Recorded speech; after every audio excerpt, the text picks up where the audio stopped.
Right, so the dhyana factors.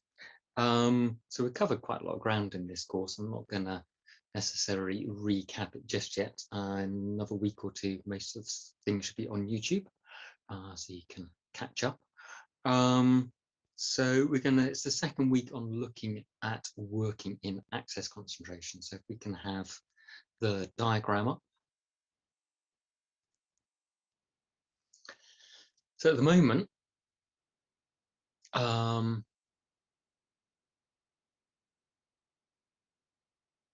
could you go back one or two, Silanata? Jumping ahead there. There we go. Excellent. So we have our familiar triangle, which is split into three.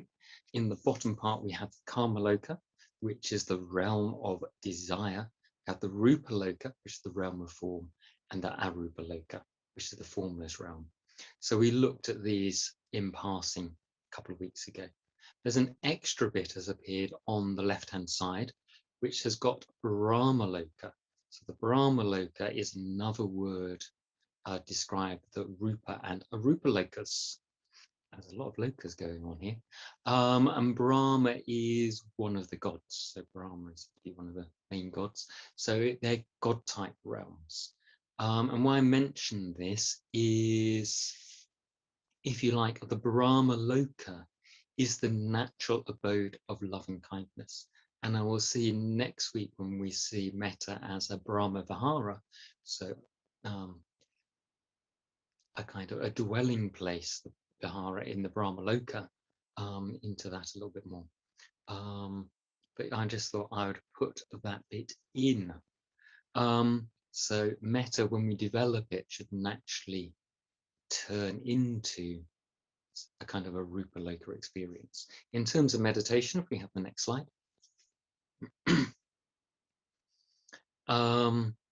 We have, when we first start meditating, stuff, whatever stuff is for us at any one time. We then have access concentration, so literally we are able to concentrate to a certain extent.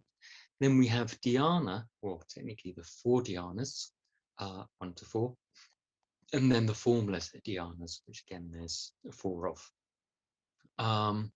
So today we're looking more at working access concentration, that boundary between access and dhyana. So we'll move on a slide, please. So it says a little bit more about stuff. This is really a recap. So we've got work, desires, anger, anxiety, restlessness, planning, all sorts of things can be in our experience as we sit down to meditate. And then as the stuff comes or settles down, we work with sinking and drifting. So sinking, we have too little energy, a little bit kind of sleepy, maybe a little bit dreamy. Drifting is having too much energy, which is being up in our heads and thoughts. And then also we have the dhyana factors in access concentration. So we move on another slide. So with stuff, it feels a bit like it's kind of a bit choppy, but over time it will settle down. Our concentration will settle. And then we can start working with sinking and drifting. So if we have the last slide. So we spent a bit of time a couple of weeks ago looking at sinking and drifting with those having too much and too little energy. We talked about how we may be able to do that in terms of the body and working with breath and the amount of energy we're putting in. And we've got the image of a bird there. And we want to find that balance between having too much energy and too little. And when we have that balance point, it's almost like we reach a current of air and it lifts us up. So at this point, realize I may have got dhyana wrong there. Oh well. We then become closer to the first dhyana. And we work with the 5 factors of dhyana, which I've listed here. So we've got one-pointedness. This is our ability to stay on the object. So in Metta, it's developing loving kindness. If we're doing the mindfulness of breathing, we'd keep focused on the breath. At this point, we may still have few distractions, but it's not enough to take us away from the object of meditation. We have initial and sustained thought. Sometimes people think, oh, you shouldn't be thinking meditation, but these are thoughts about the meditation. So in a way, we've already been working with initial and sustained thought when we were working with sinking and drifting. To give an example of, say, initial and sustained thought, and not specific to meditation, but to distinguish between them, if you think of, let's say, Boris Johnson, everyone who's listening to this tonight will know Boris Johnson, and that's an initial thought. If you then carry on thinking about good old Boris and the qualities he has, whether positive or negative, that's a sustained thought. So you have an initial thought comes into your mind, and the sustained thought, you follow it through. So when we've been working with sinking and drifting, we may have an initial thought of, oh, am I drifting? And then you're going to go, oh, yes, I am. What do I need to do? I need to adjust the posture. I need to relax the effort, or whatever we're going to do. So there are thoughts about the meditation within the meditation. So in the Dhyana factors, we have initial and sustained thought, and the last two are rapture and bliss. Rapture is a kind of a physical sensation. It's kind of could be translated as joy, but it's often quite a physical sense of joy. Maybe an opening up of the body, maybe a sense of tingling, maybe if you're anything like me, a little bit of shaking goes on when rapture's there. So it's a sign of bodily energy. You could say that kind of, if you see something you enjoy and there's kind of a shiver goes up your spine, that's a form of rapture. And then bliss is much more mental. So it's kind of a mental calmness that comes in through meditation. Excuse me.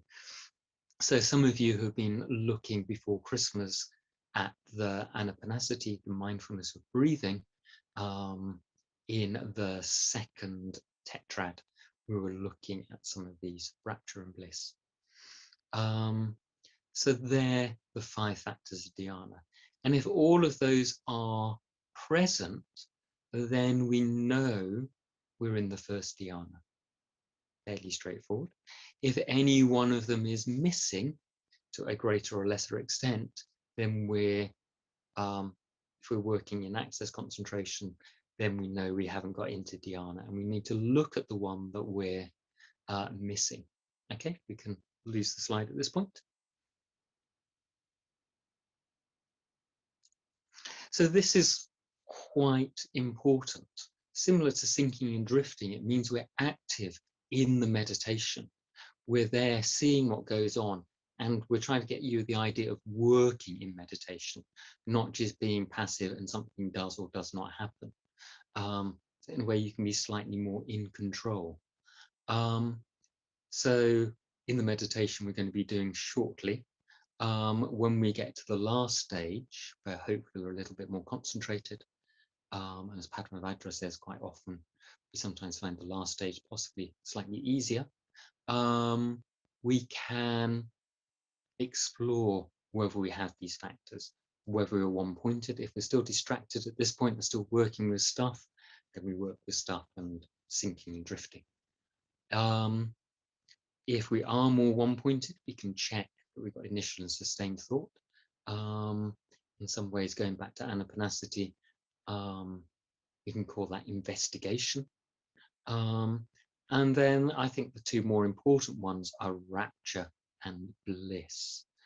And personally, I find to help to get into dhyana, we need a sense of rapture. Rapture can be quite energetic, and in a way we almost like need a wind of rapture to pick us up and take us to the next level, take us along, or whichever way you want to go. So we can actively develop rapture. So when we do the body scan, it's going to get you to be aware if there's any kind of like little sense of movements of energy anywhere in the body, particularly around the abdomen, for example, any kind of tinglings, quivering, sense of energy moving. And then we'll come back to that in the last stage. And then with rapture, bliss tends to follow it.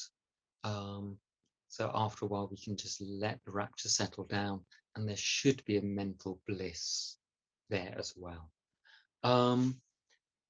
So if you're not familiar with the dhyanas, I know you've all at this stage should have become aware of what they actually are. I think there's some stuff from a Wednesday night on Dhyana and Access.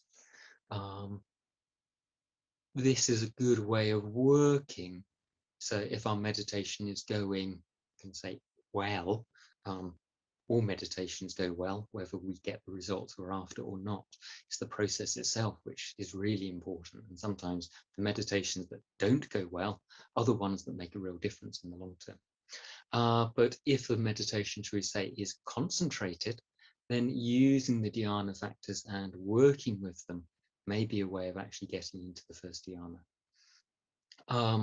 We can then, probably a subject of a different talk, but you can then look at the dhyana factors as you go through the dhyanas. So sustained thought drops away, and then initial thought. So then a sense of that kind of energy of rapture dominates in the second dhyana. Rapture subsides, and you have bliss in the third, and then in the fourth, they've all dropped away except one-pointedness, and one-pointedness turns into equanimity or equipoise. But at this stage, we need to get to the first dhyana. Some things that can happen if we're close to that boundary, particularly not used to it, you can go, ooh, am I getting to the first dhyana? And you get excited. And we all know what happens when we start grasping a meditation object. We lose the concentration and you're back in stuff. So remember the idea of play. If we play, then it doesn't matter what happens. We learn something.